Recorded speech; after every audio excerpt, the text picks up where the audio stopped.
जय श्री कृष्ण। राधे राधे दोस्तों, जन्माष्टमी पर अगर आपने यह उपाय कर लिया तो मैं ईश्वर की सौगंध खाता हूँ, आपके घर से गरीबी दूर भाग जाएगी, आप रातों रात मालामाल हो जाएंगे। मैं भगवान कृष्ण की सौगंध खाता हूँ। इस वीडियो को अंत तक देखें, आपका भाग्य ना चमक जाए तो मुझे बताना, लेकिन वीडियो पूरा ही देखना। एक लाइक जरूर करें अगर आप भगवान कृष्ण से प्यार करते हैं, लड्डू गोपाल से प्यार करते हैं, राधा रानी से प्यार करते हैं तो एक लाइक जरूर करना।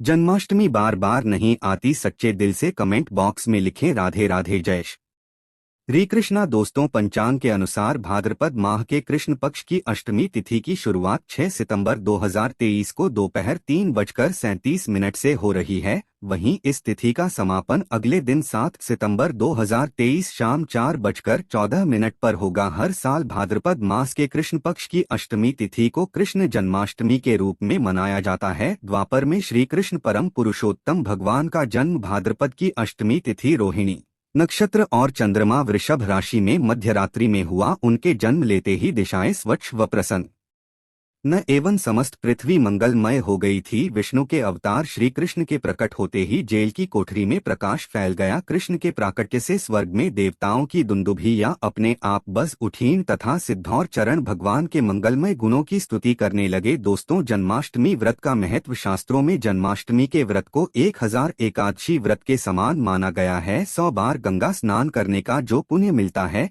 मात्र जन्माष्टमी का व्रत करने से प्राप्त हो जाता है। जाप का अनंत गुना फल देने वाला जन्माष्टमी के दिन ध्यान, जाप और रात्रि जागरण का विशेष महत्व है। इसलिए जन्माष्टमी की रात में जागरण करके भगवान के भजन कीर्तन करने चाहिए। भविष्य पुराण में इस व्रत के संदर्भ में उल्लेख है कि जिस घर में यह देव की व्रत किया जाता है, वहां अकाल मृत्यु, गर्भपात, किसी भी माह के बच्चे गर्भ में नहीं मरते, गर्भ ठहरता है, वैधव्य, दुर्भाग्य तथा कलह नहीं होती। जो एक बार भी इस व्रत को करता है उसे श्री कृष्ण का आशीर्वाद प्राप्त होता है। वो प्राणी संसार के सभी सुखों को भोग कर विष्णु लोक में निवास करता है। जन्माष्टमी पूजन विधि। हिंदू धर्म में भगवान श्री कृष्ण की पूजा सभी संकटों से निकालकर सुख, समृद्धि और सौभाग्य का वरदान देने वाली मानी गई है। जन्माष्टमी के दिन प्रातः जल्दी उठकर स्नान आदि से निवृत्त होकर स्वच्छ वस्त्र धारण करें। इसके बाद पूर्व या उत्तर की ओर मुख करके व्रत का संकल्प लें। अगर नॉर्थ ईस्ट में भगवान कृष्ण को लगाया जाए तो आप अपने जीवन में धर्मयुद्ध में खड़ीडे हैं, कर्मक्षेत्र में खड़े हैं तो वहां आपकी जीत सुनिश्चित है और आपकी जितनी भी परेशानियां हैं उन्हें कान्हा दूर कर देते हैं। माता देवकी और भगवान श्री कृष्ण की मूर्ति या चित्र पालने में स्थापित करें। पूजन में देवकी, वासुदेव, बलदेव, नंद, यशोदा आदि देवताओं के नाम जपे। रात्रि में 12 बजे के बाद श्री कृष्ण का जन्मोत्सव मनाया। दोस्तों, जन्माष्टमी पर कान्हा को पीले चंदन या फिर केसर का तिलक जरूर लगाएं। साथ ही साथ उन्हें मोर के मुकुट और बांसुरी जरूर अर्पित करें। भगवान श्री कृष्ण को पंचामृत से अभिषेक कराकर भगवान को नए वस्त्र अर्पित करें एवं झूला झुलाया, तुलसी डालकर माखन, मिश्री व धनिये की पंजीरी का भोग लगाएं।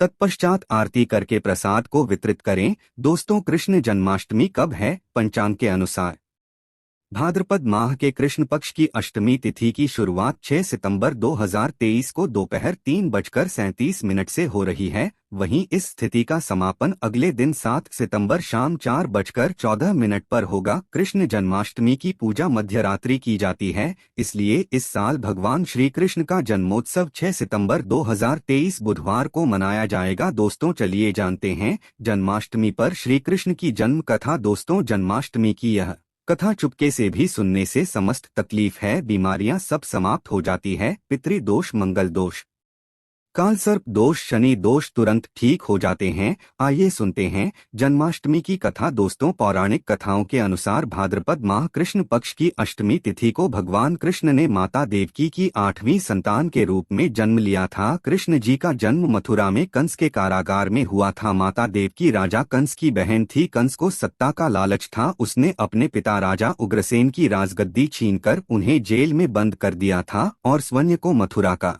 राजा घोषित कर दिया था। राजा कंस अपनी बहन देवकी से बहुत प्रेम करते थे। उन्होंने अपनी बहन का विवाह वासुदेव से कराया था, लेकिन जब वह माता देवकी को विदा कर रहा था तभी एक आकाशवाणी हुई कि देवकी का 8वां पुत्र कंस की मौत का कारण बनेगा। यह सुनकर कंस डर गया। उसने तुरंत अपनी बहन और उनके पति वासुदेव को जेल में बंद कर दिया। उनके आसपास सैनिकों की कड़ी पहरेदारी लगा दी। कंस अपनी मौत के डर से देवकी और वासुदेव के साथ संतानों को मार चुका था। कृष्ण जी का जन्म इसके बाद भाद्रपद माह कृष्ण पक्ष की अष्टमी तिथि को रोहिणी नक्षत्र अंधेरी रात में भगवान कृष्ण ने जानकी के 8वें संतान के रूप में जन्म लिया। श्री कृष्ण न के जन्म लेते ही कोठरी प्रकाशमय हो गई। आकाशवाणी हुई कि विष्णु जी ने कृष्ण जी के अवतार में देवकी के कोख में जन्म लिया है। उन्हें गोकुल में बाबा नंद के पास छोड़ आए और उनके घर एक कन्या जन्मी है, उसे मथुरा लाकर कंस को सौंप दें। कान्हा चले गोकुल धाम। आकाशवाणी सुनते ही वासुदेव के हाथों की हथकड़ी खुल गई। सभी पहरेदार सोने लगे। कान्हा को एक टोकरी में बाल गोपाल को रखकर सिर पर रख लिया और गोकुल की ओर चल पड़े। कान्हा को गोकुल धाम ले जाने में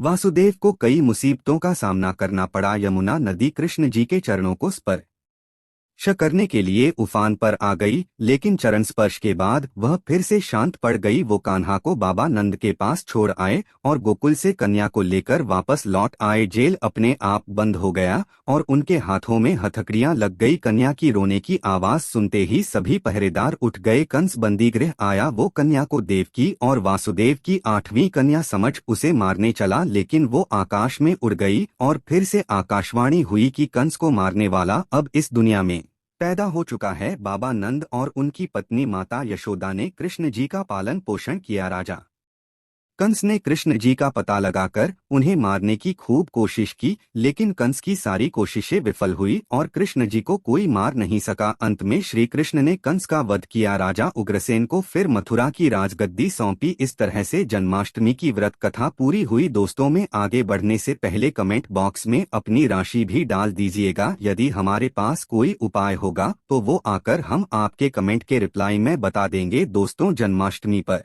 भूलकर भी ना करें ये गलतियां। तुलसी को लेकर ना करें ये गलती। जन्माष्टमी के दिन भूलकर भी तुलसी की पत्तियां तोड़ने से बचना चाहिए। दरअसल शास्त्रों में कहा गया है कि कृष्ण भगवान विष्णु के अवतार हैं और उन्हें तुलसी अति प्रिय है। ऐसे में इस दिन तुलसी की पत्तियां नहीं तोड़नी चाहिए। जन्माष्टमी से पहले आप तुलसी तोड़कर रख लें। बिना तुलसी के जन्माष्टमी का पर्व अधूरा है। भगवान कृष्ण किसी भी ऐसे भोग को स्वीकार नहीं करते जिसमें तुलसी पत्र न पड़ा हो। ऐसा भोग पाप के समान होता है, जहरीला माना जाता है। चावल खाना, ये बात तो सभी जानते हैं कि एकादशी के दिन चावल नहीं खाना चाहिए, लेकिन बहुत ही कम लोग जानते हैं कि जन्माष्टमी के दिन भी चावल को खाना वर्जित होता है। चाहे आप व्रत रखें या ना रखें, लेकिन जन्माष्टमी के दिन चावल खाना शुभ नहीं माना जाता। तामसिक भोजन, जन्माष्टमी के दिन तामसिक भोजन वर्जित माना जाता है। ऐसे में इस दिन मांस, मदिरा, प्याज और लहसुन नहीं खाना चाहिए। इस दिन गलती से भी लहसुन प्याज का खाना कभी मत बनाना, क्योंकि राहु केतु के कारण ही लहसुन प्याज की उत्पत्ति हुई है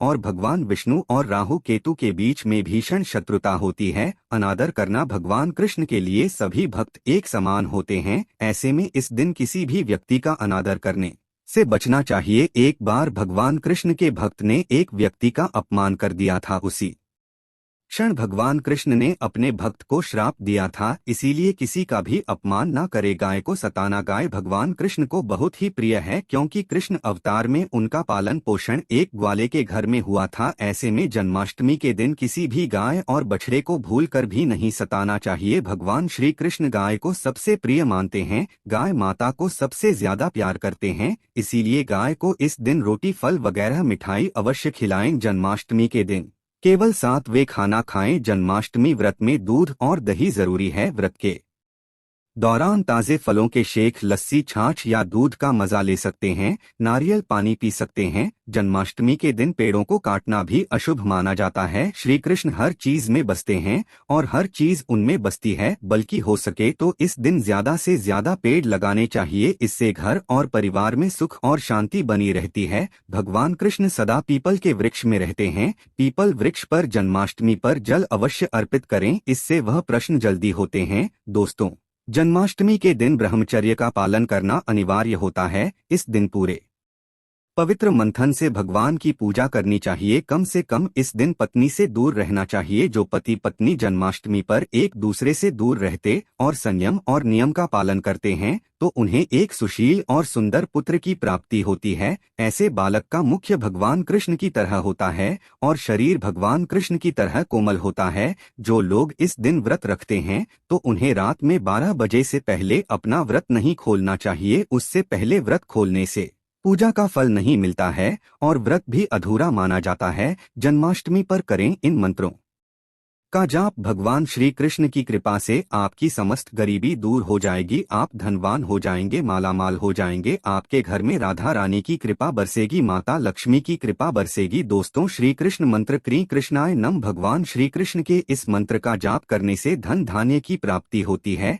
ऐसे में जन्माष्टमी के विशेष अवसर पर इस मंत्र का जाप करने से साधक को शुभ फलों की प्राप्ति होती है। हरे कृष्णा कृष्णा कृष्णा हरे हरे, हरे राम राम राम हरे हरे। ये जाप करने से भगवान कृष्ण के कान खड़े हो जाते हैं। वो भक्त की पुकार अवश्य सुनते हैं। कम से कम इसका जाप 21 बार अवश्य करें या 108 बार भी आप कर सकते हैं। बहुत ही शुभ माना जाता है। दोस्तों, जन्माष्टमी पर जो स्त्री भगवान श्री कृष्ण को झूला झूल आती है उसे अनंत काल तक बांझपन का सामना नहीं करना पड़ता है। भगवान लड्डू गोपाल की कृपा से ऐसी स्त्री को सुंदर पुत्र की प्राप्ति होती है। दोस्तों, जन्माष्टमी पर मोरपंख अवश्य लाएं और मंदिर में स्थापित करें। भगवान कृष्ण की बंसी जन्माष्टमी पर अवश्य लेकर आएं। अगर आप व्रत रख रहे हैं तो भगवान लड्डू गोपाल के खिलौने आदि जरूर लेकर आना, इसे लाना मत भूलना। और जन्माष्टमी पर कौंडियां आप ला सकते हैं, भगवान कृष्ण जी की स्थापना कर सकते हैं। इस दिन गलती से भी किसी भी व्यक्ति को गिफ्ट के तौर पर भगवान कृष्ण को उपहार में कभी मत देना, इससे घर की माता लक्ष्मी रुष्ट हो सकती है।